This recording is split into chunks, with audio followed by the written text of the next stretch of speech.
आज के इस एक्सप्लेनर में एक ऐसी आम उलझन पर बात करेंगे जिसे हम सब ने कभी ना कभी महसूस किया है। शाम के 6 बजते ही ऐसा लगता है जैसे शरीर की पूरी बैटरी डाउन हो गई हो। कुछ भी नया या क्रिएटिव काम करने की हिम्मत नहीं बचती। लेकिन मजेदार बात देखिए, इसके बाद भी हम अगले 3 घंटे आराम से सोफे पर लेटकर लगातार फोन पर रील्स और पोस्ट स्क्रॉल कर लेते हैं। हम अक्सर इसे शारीरिक थकान का नाम दे देते हैं, लेकिन आज का ये विश्लेषण इस पुरानी धारणा को पूरी तरह बदल देगा। चलिए गहराई में उतरते हैं और समझते हैं कि जो भारीपन हम महसूस करते हैं वो असल में शरीर की थकान है ही नहीं, बल्कि हमारे दिमाग का ओवरलोड है। इस पूरे मुद्दे का निचोड़ इस एक विचार में छिपा है। हम कहते हैं कि हम थके हुए हैं, लेकिन हम घंटों तक स्क्रॉल करते हैं। असल में हम थके हुए नहीं हैं, हम डिस्ट्रैक्टेड हैं। जरा सोचिए, अगर हमारा शरीर सच में थक चुका होता तो वो आराम मांगता, नींद मांगता। लेकिन स्क्रीन पर लगातार अंगूठा चलाना कोई आराम तो नहीं है ना।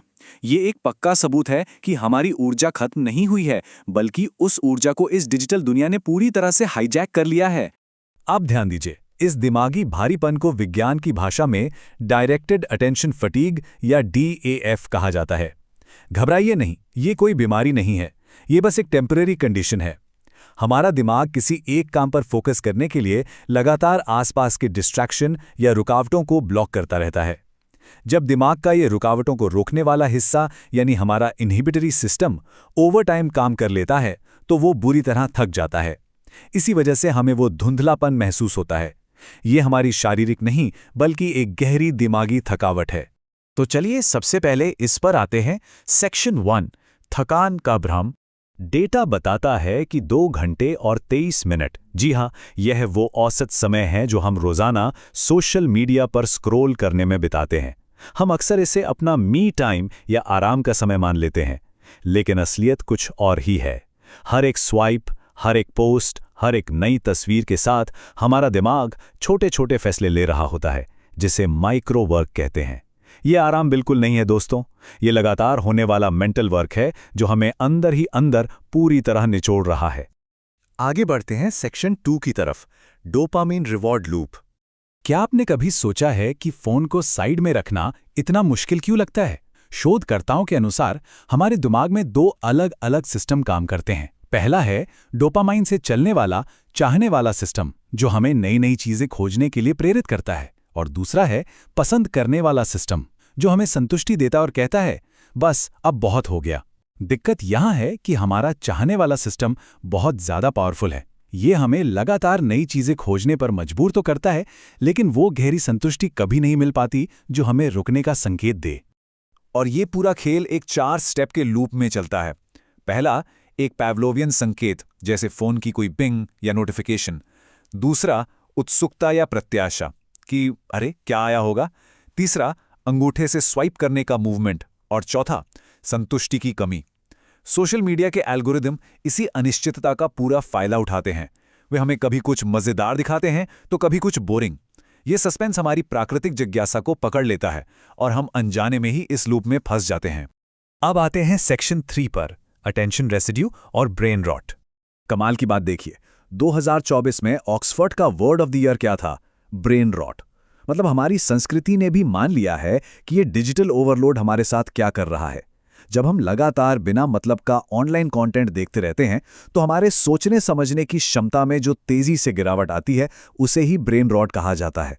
ये शब्द वाकई आज के युग की एक कड़वी सच्चाई बन गया है।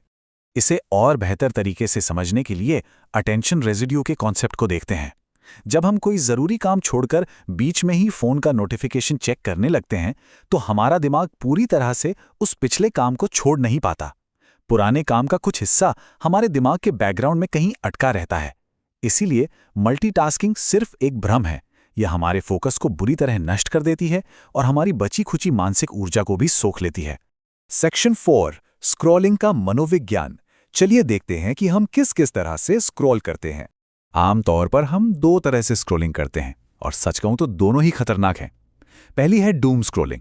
इसमें हम चिंता में डूबे रहते हैं और लगातार नकारात्मक या परेशान करने वाली खबरें खोजते हैं। इससे हमारा दिमाग एकदम हाई अलर्ट पर चला जाता है। दूसरी है ज़ॉम्बी स्क्रॉलिंग।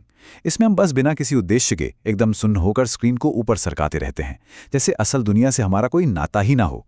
ये दोनों ही स्थितियां हमारे मानसिक संसाधनों को तेजी से खाली कर देती हैं। इस बात को साबित करने के लिए भारतीय कॉलेज के छात्रों पर हुई इस स्टडी का डेटा देखिए। जो छात्र दिन में 1 घंटे से कम डूम स्क्रोलिंग करते हैं, उनका थकान स्कोर 22.3 रहता है। लेकिन जैसे ही ये समय 2 घंटे के पार जाता है, ये थकान का स्कोर उछलकर 33.4 तक पहुंच जाता है। ये कोई अंदाजा नहीं है, बल्कि एक सीधा सबूत है कि फोन पर नकारात्मक चीजें देखते रहने का सीधा असर हमारी गंभीर मानसिक थकावट पर पड़ता है। तो अब सवाल यह है कि इस सब से बाहर कैसे आएं? सेक्शन 5, आधुनिक मस्तिष्क की रीवायरिंग। इस जाल से निकलने के लिए सबसे पहले हमें अनुशासन को देखने का अपना नजरिया बदलना होगा। हम अक्सर सोचते हैं कि अनुशासन का मतलब खुद को तकलीफ देना या सजा देना है, लेकिन असल में ऐसा नहीं है। अनुशासन कोई दर्द नहीं है, ये तो बस थोड़े इंतजार के बाद मिलने वाला डोपामाइन है। ये एक लॉन्ग टर्म फायदे के लिए आज की छोटी सी खुशी को टालने की कला है। बस यही वो चाबी है जिससे हम इस लूप को तोड़ सकते हैं। इस बदलाव को अपनी जिंदगी में उतारने के लिए हम इस रीवायर प्रोटोकॉल का इस्तेमाल कर सकते हैं। ये 4 स्टेप्स का एक शानदार ढांचा है।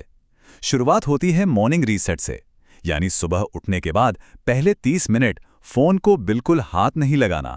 फिर आता है 7 डे रीसेट, जो हमारे तात्कालिक डिजिटल पैटर्न को तोड़ता है। इसके बाद 21 डे डीप रीवायर का फेज है, जहां हम नई और पक्की आदतें बनाते हैं। और फाइनली 30 डे आइडेंटिटी शिफ्ट, जहां हमारा सोचने का तरीका पूरी तरह बदल जाता है और हम डिजिटल डिस्ट्रैक्शन के खिलाफ काफी हद तक मजबूत हो जाते हैं। इसके साथ ही प्रकृति के पास भी इसका एक जबरदस्त इलाज है, जिसे अटेंशन रेस्टोरेशन थियरी कहा जाता है। मनोवैज्ञानिकों ने पाया है कि नेचर में वक्त बिताना हमारे थके हुए दिमाग को रीस्टार्ट करने का सबसे बेहतरीन तरीका है। इसे सॉफ्ट फैसिनेशन कहते हैं, जैसे बस यूं ही पेड़ों की सरसराहट सुनना या बादलों को देखना। इसमें दिमाग को कोई मेहनत नहीं करनी पड़ती और वह प्राकृतिक रूप से शांत और रिचार्ज हो जाता है। और हाँ, अपनी रोजमर्रा की दिनचर्या में हम कुछ छोटे लेकिन असरदार सामरिक बदलाव भी ला सकते हैं। जैसे एक फिजिकल नियम बना लें कि जब भी ध्यान भटके, फोन को उल्टा करके रख देंगे। सोशल मीडिया चेक करने का एक फिक्स टाइम तय करना, अपने गैजेट्स पर फोकस मोड चालू रखना, और सबसे जरूरी, सोने से कम 60 मिनट पहले फोन को खुद से दूर कर देना। ये छोटे छोटे कदम बड़ा फर्क ला सकते हैं। आज के इस एक्सप्लेनर को खत्म करते हुए एक बहुत ही गहरे सवाल पर जरूर गौर कीजिएगा। हमारी रोजमर्रा की इस भारी थकान में से कितना हिस्सा सच में थकान है और कितना हिस्सा महज हमारे अंगूठे द्वारा स्क्रीन पर लिए गए फैसलों का नतीजा है। अगली बार जब बिना सोचे समझे फोन उठाने की आदत जोर मारे, तो इस सवाल को याद कर लीजिएगा। अपनी खोई हुई ऊर्जा को वापस पाने का फैसला पूरी तरह से हमारे ही हाथों में है। इस चर्चा में हमारे साथ जुड़ने के लिए बहुत बहुत धन्यवाद। सीखते रहिए और अपने ध्यान को यूं ही भटकने मत दीजिए।